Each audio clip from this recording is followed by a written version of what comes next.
పొద్దుతిరుగుడు పూలు తెలుసా? పొద్దుతిరుగుడు పూలు తెలుసా?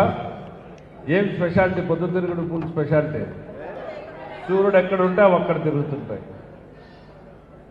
అధికారంలోకి వచ్చినప్పుడు అధికారం ఎక్కడుంటే అక్కడ తిరిగేటువంటి నాయకులు కొంతమంది వస్తూ ఉంటారు మన దగ్గరికి.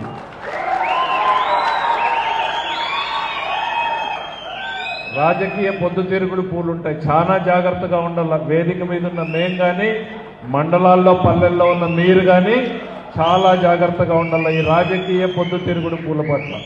రాని నిలబడి క్యూలో ముందు మన కోసం అంగీచించుకునే వాళ్ళు, మన కోసం కట్టిపట్టుకొని నిలబడిన వాళ్ళు, ఆ తర్వాత వాళ్ళకు కూడా చేద్దాం. ఇది రాజకీయంగా మనందరికీ ఒక శిలాశాసనం లాగా తల్లో ఉండాలి. రాజకీయాల్లో మనం అందరికీ చేద్దాం, కానీ ముందు మన కోసం అంగీచించుకోండి వాళ్ళని మాట్లాడించడానికే మిగిలిన వాళ్ళ జోలికి పోదామనేటువంటిది మనం అందరం కూడా చూస్తాం.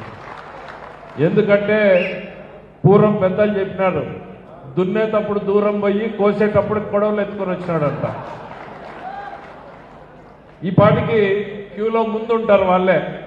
ఎందుకంటే బాగా బయట పోయి ప్రశాంతంగా రెస్ట్ తీసుకొని వచ్చింటాడు. ఈడు దున్నినోడు అలసిపోయి ఎవడో చెట్టు కింద పట్టుకుంటాడు. కోసే టైం గొడవలు ఎత్తుకొని తెల్లారతలకే వాడే వచ్చింటాడు ముందుకి.